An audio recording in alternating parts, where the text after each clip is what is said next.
अस्सलाम वालेकुम। क्राइमिस्तान की वीडियो में एक बार फिर से खुश आमदीद। डोनाल्ड ट्रंप जैसे ही प्रेसिडेंट बनेंगे, दुनिया भर का मीडिया ये कह रहा है कि अफ्रीका में इंडिया और पाकिस्तान के काफी करीब एक नया मुल्क डिक्लेयर कर देंगे। देखिए, डोनाल्ड ट्रंप अभी बस इलेक्शन जीते हैं, अभी उन्होंने हलफ नहीं उठाया, लेकिन इससे पहले ही बहुत सी खबरें हमें मिलना शुरू हो गई हैं। कहीं वो कनाडा पर कब्जा करने की धमकी देते हैं कि वो कनाडा को अमेरिका की 51वीं रियासत बना देंगे, और कभी वो ब्रिक्स कंट्रीज पर 100% टैरिफ लगाने का कहते हैं, और अब ये नए कंट्री को बनाने की बात सामने आ गई है। देखिए, डोनाल्ड ट्रंप कुछ ना कुछ तो कहते ही रहते हैं। जब वो इलेक्शन की कैंपेन कर रहे थे, तब वो कहते थे कि अमेरिका के शहरी बहुत ज्यादा टैक्स देते हैं, तो मैं टैक्स को कम करूंगा, और लगता है वो टैक्स ऐसे कम करेंगे कि वो ब्रिक्स कंट्रीज या किसी और मुल्क पर 100% टैरिफ लगा दे। और जहाँ तक रही नई कंट्री की बात, तो यूएस इस कंट्री को ओपनली नहीं मानता, लेकिन डोनाल्ड ट्रंप अपनी तरफ से पूरी कोशिश करके एक नए मुल्क को सपोर्ट करना स्टार्ट कर देगा। वैसे भी यूएस बहुत से मुल्क या टेररिस्ट ग्रुप को फंडिंग करता है, तो ये करना तो यूएस के लिए कोई छोटी बात नहीं होगी। और अभी से इस पर बहुत से आर्टिकल शाया होना शुरू हो गए हैं, जिसमें ये वाजे लिखा जा रहा है कि डोनाल्ड ट्रंप नई कंट्री को बनाने जा रहे हैं। ट्विटर और हर जगह लोग यही कह रहे हैं कि Trump plans to officially recognise Somaliland. Somaliland Somalia का ही एक हिस्सा है, जो बहुत सालों से एक नया मुल्क बनने के लिए सोमालिया से जंग कर रहा है, और वो कोशिश कर रहा है कि किसी तरह सोमालिया से अलग हो जाए। और अब हम डोनाल्ड ट्रंप की इस हुकूमत में शायद ऐसा होते हुए भी देखें। ये अलग होना क्यों चाहता है, क्या वजह है, ये हम बाद में डिस्कस करेंगे। लेकिन इसके साथ साथ मैं आपको बता दूं कि 2025 से लेकर 2029 तक हम बहुत सारे नए झंडे और बहुत सारे नए मुल्क आजाद होते हुए देखेंगे।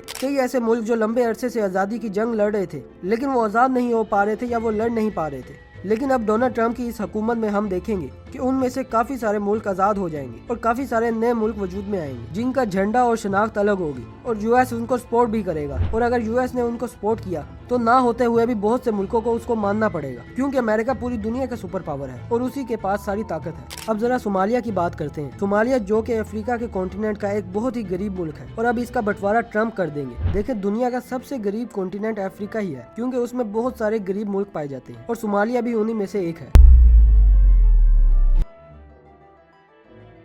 लेकिन इसकी क्या जरूरत है कि ये सोमालिया का बंटवारा करके सोमाली लैंड बना दे। मैं आपको बताता हूँ कि आज से तकरीबन 2 से 3 साल पहले यूएस के जो नेवी चीफ हैं, उन्होंने एक स्टेटमेंट दी थी, जिसमें उन्होंने कहा था कि यूएस के 60% नेवी आज के दौर में इंडो पैसिफिक में डिप्लॉय हो चुकी है, और आने वाले टाइम में ये परसेंटेज बढ़ती ही जाएगी। और यूएस को बस नेवी बेसिस चाहिए अपनी नेवी के लिए, वो जहाँ मर्जी हो, चाहे वो डिएगो गार्सिया में हो या जिबूती आइलैंड में, कहीं भी यूएस को बस अपनी नेवी को रखना है। यूएस को बस अपनी भारी नेवी को मेंटेन करने के लिए बहुत सारे मुल्क यहाँ पर चाहिए होंगे, जो कि यूएसए की नेवी को ओपन एक्सेस दे। यूएसए ने यहाँ पर 2.5 साल पहले ये देखा कि अफ्रीका कॉन्टिनेंट का ये जो रीजन है, जिसमें काफी मुल्क आते हैं, जहाँ पे जिबूती, इथियोपिया, सोमालिया वगैरह आते हैं। अब जिबूती कंट्री दुनिया में फेमस इसी वजह से है, क्योंकि वो अपनी जगह किराए पे देती है। तो इसी वजह से आप देखेंगे कि यहाँ पर बहुत से मुल्कों की मिलिट्री बेसिस है, जैसे फ्रांस, जापान, यूएसए और चाइना वगैरह। इन सब की मिलिट्री बेसिस आपको यहाँ मिलेंगी। बेसिकली जिबूती की हुकूमत ऐसे ही मिलिट्री बेसिस के लिए जमीन किराए पे देकर पैसे कमाती है। अब यूएस को यहाँ पर मसला ये आ रहा है कि यूएस ने तो यहाँ पर अपना बेस बना लिया,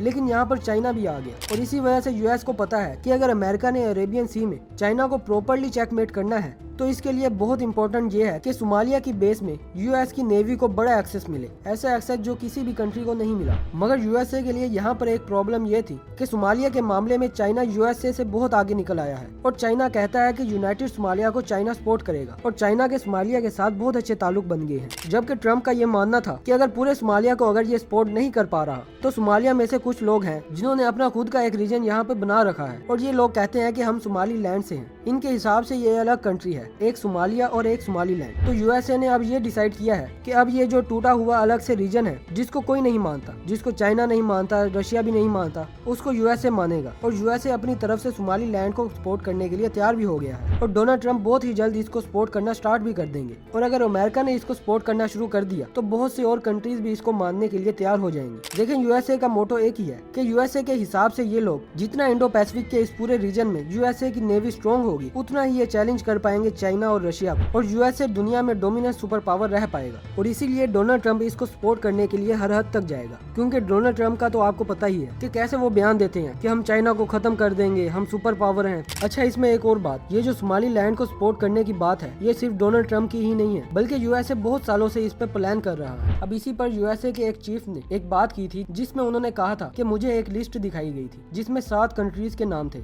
जिसमें Iran, Iraq, Libya, Sudan, Somalia, Syria اور لبنان شامل ہیں، اور انہوں نے یہ کہا تھا کہ یو ایس اے پلان کر رہا ہے کہ ان کنٹریز کو وہ ٹیک ڈاؤن کر لیں آنے والے کچھ سالوں میں۔ اگر ہم سٹارٹ سے بات کریں تو عراق کا آپ کو پتا ہے کہ کیا ہوا، صدام حسین اور اس کے بعد جو بھی ہوا۔ پھر اس کے بعد سویڈن کی باری آئی، سویڈن کو انہوں نے 2 ٹکڑوں میں بانٹ دیا، ایک ساؤتھ سویڈن اور ایک سویڈن، اور لیبیا میں بھی جنگ چل رہی ہے، اور اس کے بعد سیریا میں تو آپ کو پتا ہی ہے کہ کیا ہو رہا ہے۔ وہاں پر جو اصل حکومت تھی بشار الاسد کی، اس کو گرا دیا گیا ہے، اور اب چھوٹے موٹے ملیٹنٹ گروپ اس پر قبضہ کر کے بیٹھے ہیں، اور اسرائیل نے بھی اس کی کافی ساری زمین پر قبضہ کر لیا ہے۔ اور لبنان میں تو ویسے ہی حزب اللہ اپنی چلاتا ہے اور لبنان کے پریزیڈنٹ اپنی چلاتے ہیں۔ یہ تو ایسے ہی ہے جیسے ایک ملک میں 2 گورنمنٹ چل رہی ہیں۔ اور اب صومالیہ کی باری آتی ہے، جس میں یو ایس اے چاہتا ہے کہ صومالیہ کے 2 ٹکڑے ہو جائیں، ایک صومالیہ اور دوسرا صومالی لینڈ، جس کو یو ایس اے سپورٹ کرے گا، اور اس کے بدلے صومالی لینڈ یو ایس اے کو اپنی بیسز پرووائڈ کرے گا، جس سے امریکہ کی نیوی اور سٹرونگ ہو جائے گی۔ اب دیکھنا یہ ہے کہ امریکہ کیا کرتا ہے۔ ڈونلڈ ٹرمپ جب حلف اٹھائیں گے تب ہی یہ چیزیں سامنے آئیں گی، اور میں نے آپ کو پہلے ہی بتا دیا ہے کہ ڈونلڈ ٹرمپ کی اس حکومت میں 2025 سے لے کر 2029 تک بہت سارے نئے ملک ہم بنتے ہوئے دیکھیں گے۔